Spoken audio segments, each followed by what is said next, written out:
like every different direction you look on this one, it's a hot mess.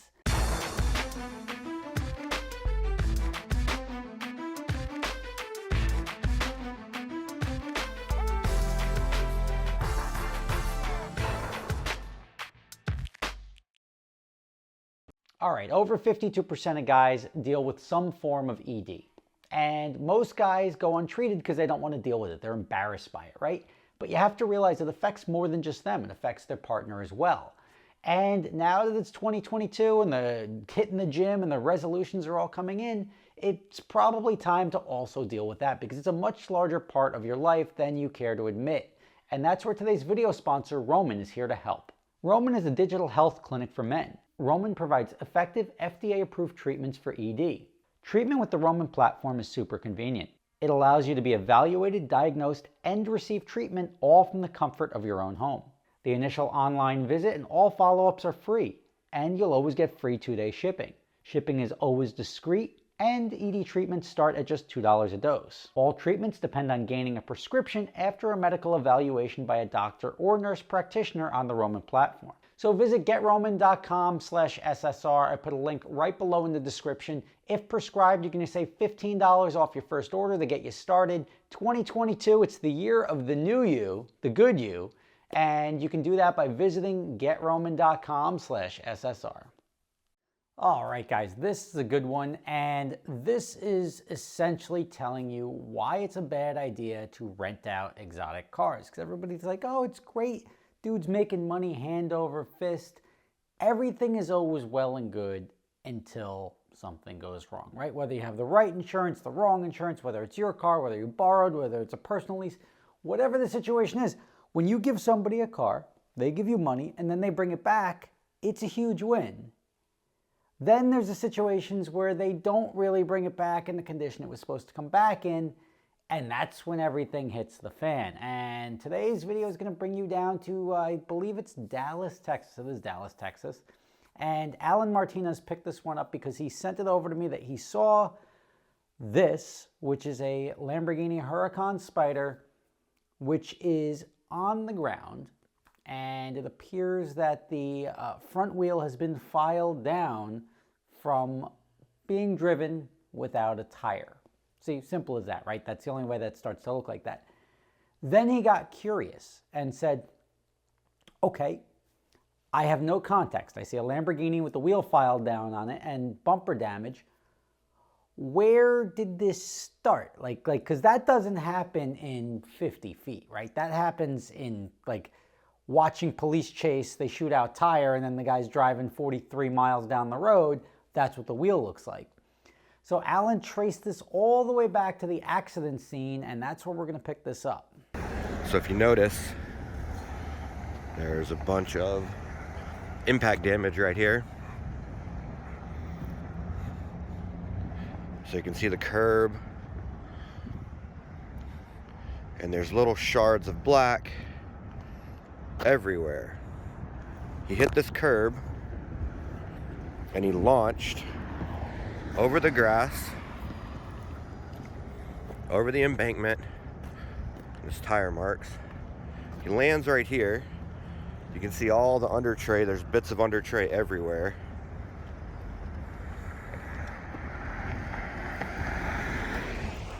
And he can't steer it, so he goes back up into the embankment right here. And he hits this. Oops.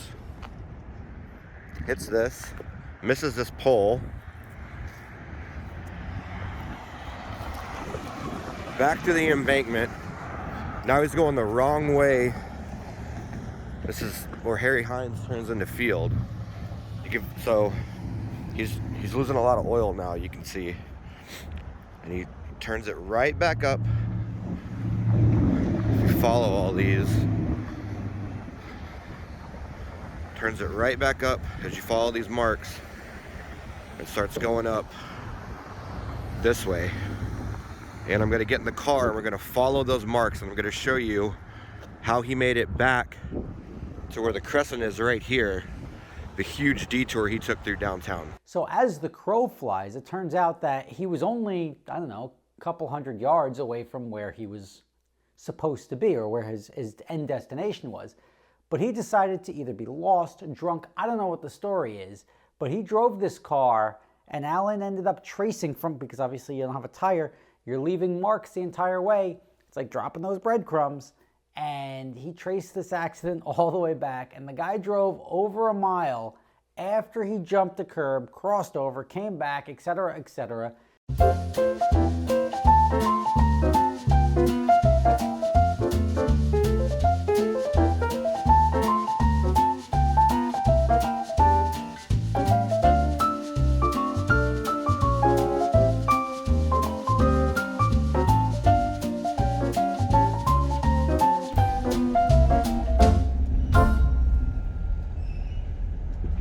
And it's parked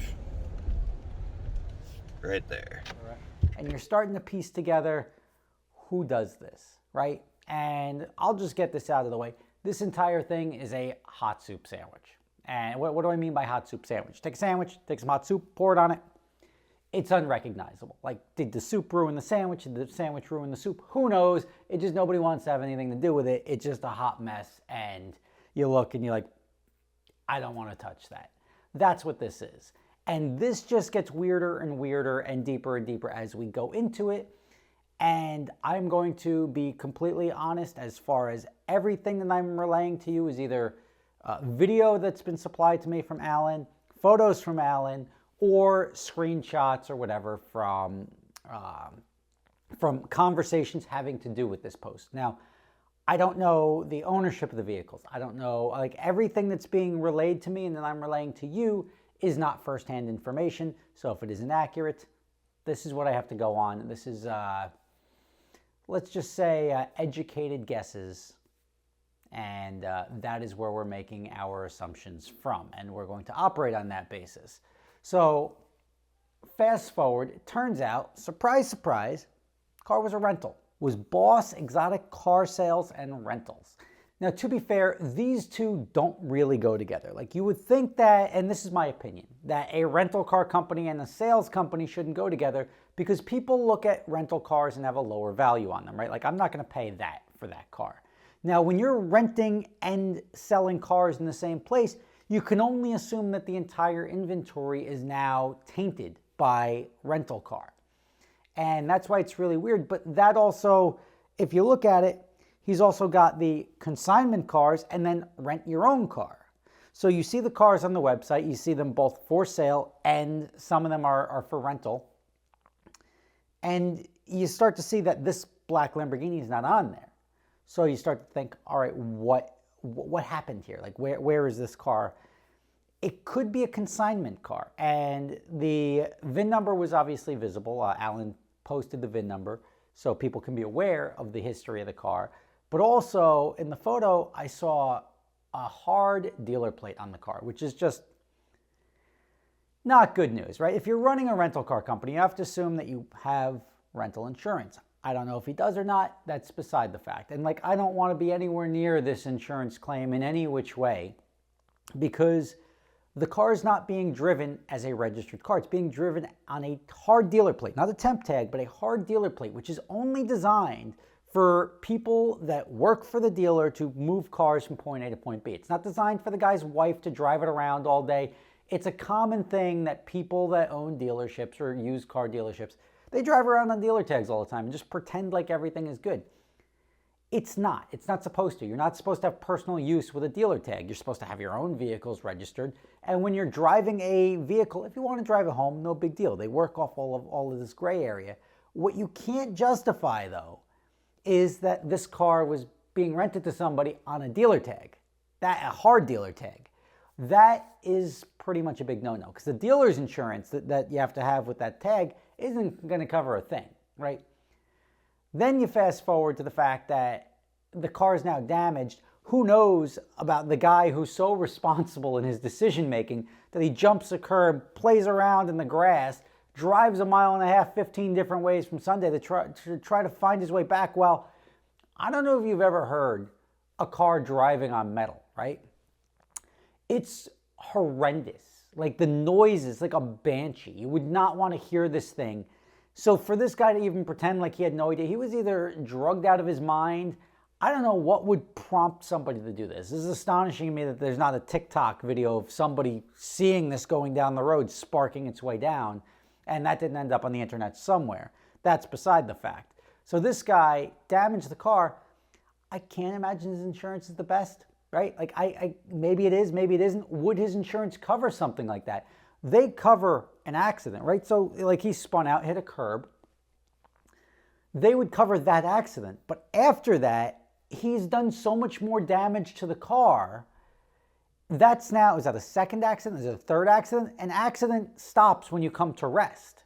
So like say you were in a parking lot and you bumped into somebody, right? Oh, bumped into you. That's an accident, right? Not like, oh, you get out of the car, you look at it, and then you run into somebody else. That's a second accident. It's not like, well, they happened in the same place the same day. It's two separate accidents. And that's something that the insurance company may not cover all the extra damage. They may consider that just straight negligence on the part of the insured. Like, and they may not cover anything. Like, look, we'll cover the wheel and the bumper, but we're not covering the oil pan getting ripped off the car because you drove it and then the engine seizes up, whatever the situation is. That car is beyond totaled. But also, and again, this is not firsthand information, I read that this guy is renting out, and I don't know if this was even his car or not, renting out salvage cars. He buys salvage cars and then rents them out. That's, to me, a big no-no. A lot of people do it because they get it cheaper and they can rent it out, and then when somebody crashes it, ooh, I get a lot of money when I make the insurance claim.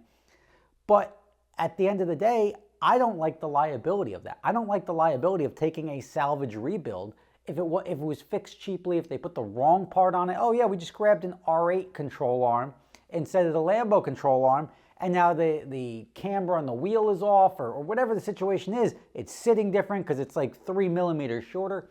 Any attorney can just jump at that and be like, that's not a factory part. That doesn't belong on there. And that's the reason the car crashed, because the handling was off. I don't touch that. It's just, it's nonsense, and I stay away from it. But here you have a situation where it could have been a consignment car, and the guy could have said like, yeah, rent out my car. So now you're inserting an entire other insurance policy, which is the guy who owns the car, if it even has insurance on it, which it probably doesn't, because if he gave it to the dealership on consignment or to rent it, and then it was on a dealer tag, that would technically fall under the dealer's insurance, which doesn't cover rentals. So there's either going to be insurance fraud, or I don't know. Like, this is just such a hot, every look you, like every different direction you look on this one, it's a hot mess. And this guy went on like a straight rampage down in Dallas in this car. I don't know what was going on. I don't know any story behind this. I didn't try to reach out to Kyle or anything like that. That's not the purpose of this. This is just teaching you what happens at somebody, and it may be the guy who owns the car, who says, hey, rental company, I gave you the car, it got crashed. What are you going to do for me? Oh, I'm sorry, there's no insurance. The guy's insurance isn't going to cover it. I'm not covering it. Like, here's half of the rental amount. You may run into that. You may run into the, like, I don't know what the net result is, but when insurance starts not covering stuff and everybody starts fighting over whose fault it is, it gets real ugly real quick. And that's what you have to remember. That's why it's so important. I see a lot of people just like, oh yeah, it's great to, you mind renting my car for me? Well, sure, I can do that, but I have to take ownership of the car. It's got to be registered in my company name. And on top of that, it's got to be insured as a rental car. Then it's all good. Then you are a lien holder on your asset, which is registered to my company, which is now being insured. That's part of a business move. But to be like, hey, just, I've got a lease through a bank, who knows if this car is owned or leased or whatever, whether it's salvage, not salvage, I don't know the ownership of it. But it just, all of this turns into a really bad situation.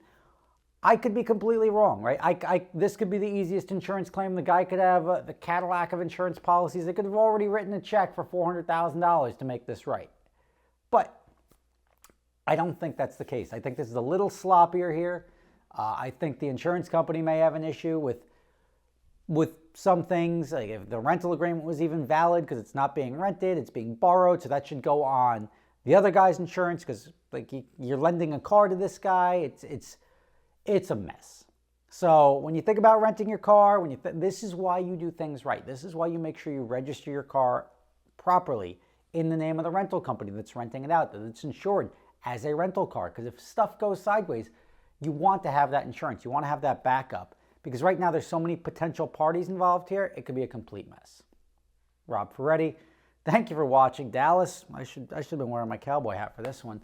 Hot mess. If anything of substance comes out of this, I will make a follow-up video. If nothing of substance comes out, I will pin the comment when I find out more details as to what happened ultimately. But this is just a waste of a car and a gentle reminder that it's very important to pay attention, right, to what you're doing when you're trying to run a business. Because when things do go sideways is when everything falls apart and everybody starts arguing with each other, and there's just the lawyers are the only ones who ultimately make money at that point. Rob Ferretti, see you tomorrow.